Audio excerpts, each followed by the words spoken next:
కర్నూలు జిల్లా Emmiganur MLA BV Jayanageswara Reddy ఆధ్వర్యంలో వేముగోడు చిన్న నెలటూరు గ్రామానికి చెందిన పలువురు వైసీపీ కీలక వ్యక్తులు అయినటువంటి మాజీ కార్పొరేషన్ డైరెక్టర్ సాయినాథ్ సుమారు 200 మంది అనుచరులతో టీడీపీలో చేరారు.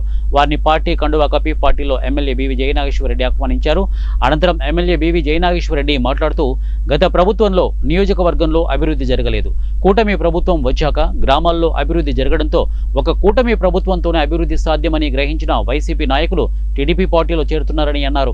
ఇప్పుడు పార్టీలో చేరిన వారు రానున్న రోజుల్లో ఎన్నికలు వచ్చిన ప్రతి ఒక్క వ్యక్తిపై ఓ సైనికుడిలా పనిచేసి పార్టీ అఖండ మెజార్టీతో గెలిచేలా కృషి చేయాలని ఆయన పిలుపునిచ్చారు. ముఖ్యమంత్రిగా చంద్రబాబు నాయుడు గారు ఎమ్మిగనూరులో జయనాగేశ్వరరెడ్డి అయితేనే అభివృద్ధి చేస్తారనే నమ్మకంతో ఇంకా కూడా అభివృద్ధిలో ముందుకు దూసుకుపోవాలని మీరందరూ వచ్చి నా నాయకత్వాన్ని, ముఖ్యమంత్రి వర్యులు నారా చంద్రబాబు నాయుడు గారి నాయకత్వాన్ని బలపరిచే విధంగా ఈరోజు తెలుగుదేశంలో పార్టీకి వచ్చినందుకు మరొక్కసారి మీ అందరికీ శుభాకాంక్షలు.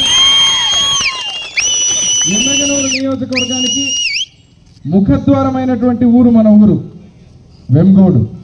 వెమ్గోడు వచ్చిందంటేనే ఎమ్మిగనూరు బార్డర్ మొదలైనట్టుగా. కాబట్టి ఈరోజు యువత చాలామంది ఈరోజు పార్టీలో చేరారు. మీరందరూ ప్రతి ఒక్కరూ గుర్తుపెట్టుకొని ఇటు నారా లోకేష్ బాబు గారు,